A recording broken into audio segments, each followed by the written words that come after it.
সবার প্রথমে আজকের আমি অনেকদিন পরে ভিডিওতে আসলাম। আমার প্রোফাইল থেকে আমি ভিডিও আপলোড করব অনেকদিন পরে। নিজের শরীরও খারাপ, যার কারণে ভিডিওতে আসা হয়নি। আমি একটা পোস্ট করেছিলাম আজ সকালে, সেটা হচ্ছে 5 মে সকালে একটা পোস্ট করেছি। এই হচ্ছে আমার প্রোফাইল, এই যে পোস্ট, এই পোস্টটা আমি করেছি, এটার স্ক্রিনশট আমি দিয়ে দেবো।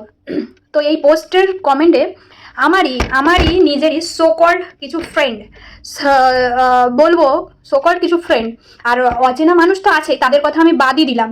আমার ফ্রেন্ডদের SMS দেখলে, মানে কমেন্ট দেখলে মাথাটা খারাপ হয়ে যাবে এরকম। তো ব্যক্তিগতভাবে আমার খারাপ লেগেছে বলে তোদের সমস্ত কমেন্টের রিপ্লাই আমি এই ভিডিওর মাধ্যমে দিচ্ছি, কারণ প্রত্যেককে একে একে করে গিয়ে আমার কমেন্টের মানে রিপ্লাই দেওয়া সম্ভব না। আর আমি সকাল থেকে অনেক ব্যস্তও ছিলাম, যার কারণে আমার এখন ভিডিওটা করা, আর প্রত্যেকের কমেন্ট বক্সে গিয়ে গিয়ে আমার পক্ষে সম্ভব না রিপ্লাই করা। তো ওই জন্য আমি এখানে আসলাম। আমার একটা বান্ধবী কমেন্ট করেছে, সত্যি কথা বলতে ওর সাথে আমার খুবই ভালো সম্পর্ক, এবং আগামীতেও থাকবে হয়তো বা, জানি না এই ভিডিওটা দেখার পরে তারা আমার সাথে সম্পর্ক রাখবে কিনা, তবুও বলছি। তো তার কমেন্টটা আমি পড়ে শোনাই। এই কথাটা এখনকার মেয়ে হয়ে বললি? ডাকাতের মতো কিছু করলে বলবি?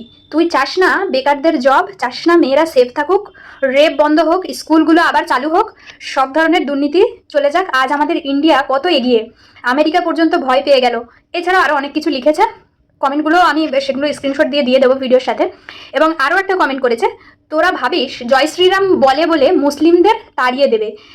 আরে সে হিন্দু, তাই বলে ওয়েস্ট বেঙ্গলের বাইরে যেখানে বিজেপি আছে সেখানে কি মুসলিমরা থাকে না? নাকি তারা না খেতে পেয়ে মরে যাচ্ছে? এতদিন মুসলিমদের শুধু ইউজ করে গেছে, পাশে আছি বলে। নামাজ পড়ে হিন্দু হয়ে নামাজ পড়লে যদি কোনো প্রবলেম না হয়, একজন হিন্দু কেন জয় শ্রীরাম বলতে পারবে না? প্রথমত সুস্মিতা, তোর এই কমেন্টের রিপ্লাইতে আমি ফার্স্ট একটা কথা বলি। তুই দুটো কমেন্ট করেছিস, দুটো কমেন্টের মধ্যে আমি দুটো কমেন্টই পড়লাম বেশ কিছুটা করে। তার মধ্যে তুই সবার প্রথমে বলি জয় শ্রীরাম বললে বলে মুসলিমদের তাড়িয়ে দেবে। এটা আমরা মুসলিমরা কেউ ভাবি না যে জয় শ্রীরাম বলেছে, জয় শ্রীরাম ওদের ট্যাগলাইন, বিজেপির ট্যাগলাইন জয় শ্রীরাম বলে, তো আমাদেরকে তাড়িয়ে দেবে মুসলিমরা? আমাদেরকে কে তাড়াবে ভাই? আমরা ভারতীয়, আমরা জেনুইন ভারতীয়। SIR হয়েছে সব কিছুর মাধ্যমে। তোরা হয়তো জানিস, তোরা ফেসবুক ঘাটিস, তোরা অনেকেই জানিস, তোরা জেনে শুনেও জানি না কেন এটা বলছিস। আমাদেরকে কেন তাড়িয়ে দেবে? আমরা ভারতীয়, তাড়িয়ে দেওয়ার প্রশ্নই উঠছে না। কারোর বাপের ক্ষমতা নেই, এতটুকু বলছি ফেসবুকে, কারোর বাপের ক্ষমতা নেই আমাদেরকে এখান থেকে তাড়াবে, কারোর বাপের ক্ষমতা নেই। প্রথমত তোর এটার উত্তর এটা দিলাম। আর একটা, যেখানে মুসলিমরা থাকে না, মুসলিমরা বাইরেও থাকে, সব জায়গায় থাকে, এখানেও থাকে। আমার বিজেপি নিয়ে, বিজেপি পার্টিটাকে নিয়ে, কিংবা বিজেপির কোনো নেতা মন্ত্রীকে নিয়ে পার্সোনালি আমার কোনো সমস্যা নেই।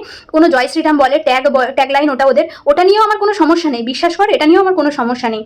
আর নামাজ পড়লে প্রবলেম হয় কি হয় দেখ, আমি এখানে চোর বলেছি যারা TMC যারা ছিল, আমি সেটাও বলেছি, ডাকাত বলেছি, তোদের সেটা রাগ হয়েছে। অবশ্যই সবার একটা ব্যক্তিগত মতামত থাকে ভাই, কোনো একটা ব্যক্তিগত পার্সোনাল একটা মতামত থাকে, সেখানে জানি না তোরা এরকমভাবে রিয়াক্ট করলি কেন। আরও একটা ফ্রেন্ড, আমারই ফ্রেন্ড প্রিয়াঙ্কা দাস বলে, প্রিয়াঙ্কা দাস, ও কমেন্ট করছে, সোনিয়া এখন অনেক কিছুই বলে।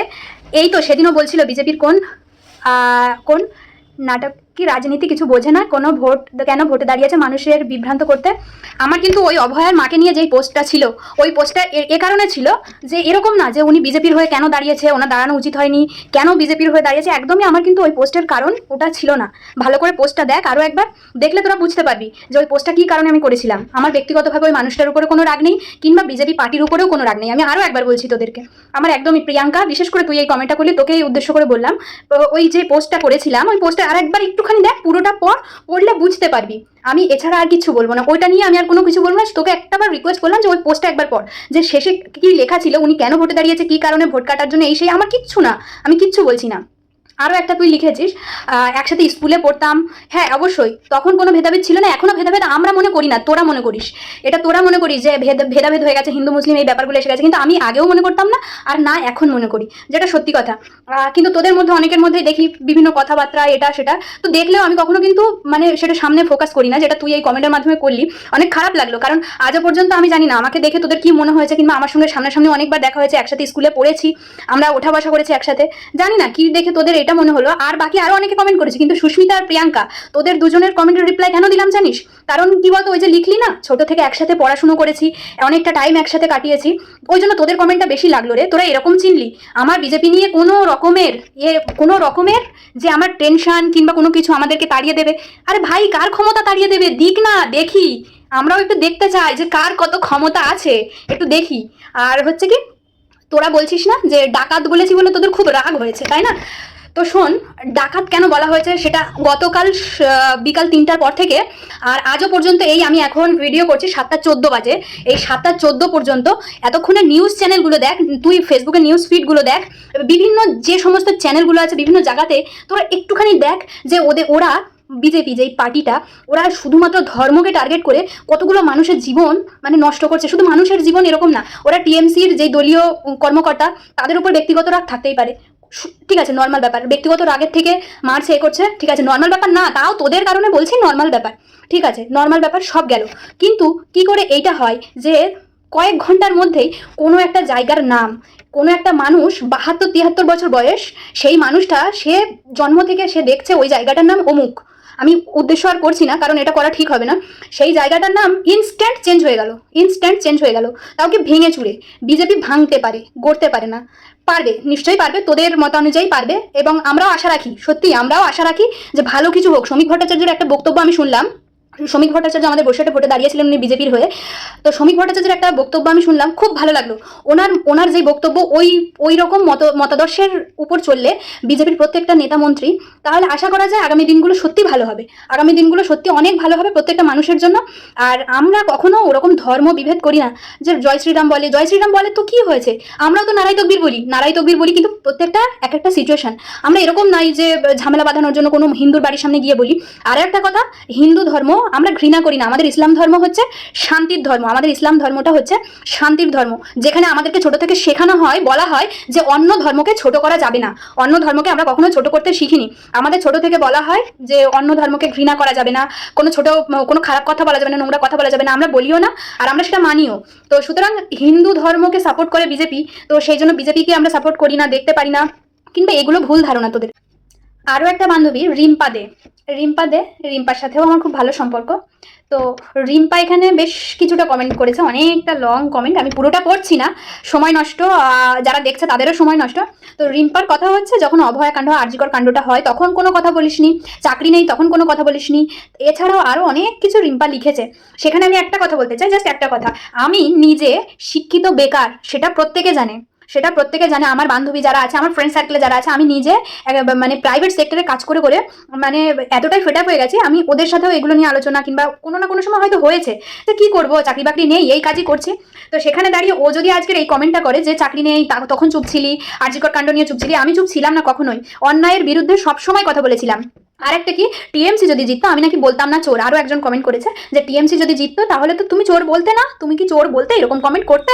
আমি অবশ্যই করতাম, অন্যায় আমার কাছে, আমি কখনোই অন্যায়ের প্রশ্রয় দিইনি।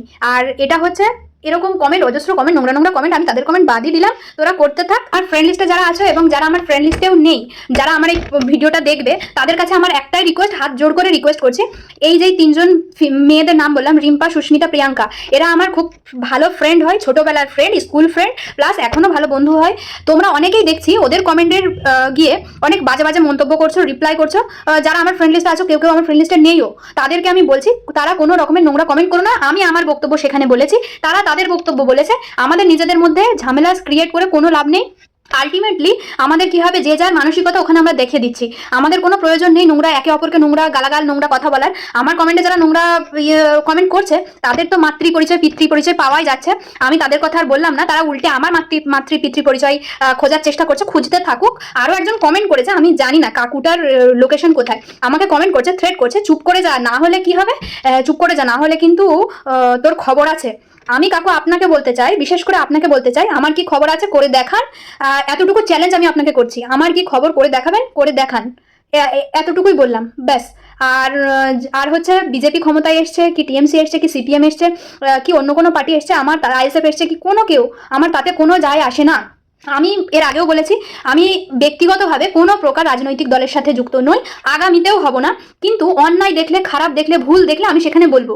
কোনো কেউ এই যে বিজেপি এসছে, বিজেপি ভাঙচুর করছে, মানুষ মারছে, ঘর বাড়ি ভাঙছে, মুসলিমদেরকে টার্গেট করে করে সেই মুসলিমদের বাড়িঘর ভাঙা হচ্ছে, মুসলিমদের উপর টর্চার করা হচ্ছে, এগুলো তোদের চোখে পড়ে না ভাই, তোদের চোখে পড়তেও হবে না। আমি এতটুকু জাস্ট বললাম যে ডাকাতের ডেফিনেশনটা নিশ্চয়ই তোরা জানিস, যে ডাকাতের ডেফিনেশন কি, ডাকাতের ডেফিনেশন এটাই হয় রে, কোনো কিছু নেই, আমরা ক্ষমতা আসতে পারলাম না, ব্যাস শুরু করে দিলাম মুসলিমদের ঘর বাড়ি ভাঙা, মুসলিমদের দেখে দেখে টার্গেট করে করে একদম পুরো উগ্রপন্থী স্বভাব বার করে আনা নিজেদের থেকে। তো সেগুলো করছিস।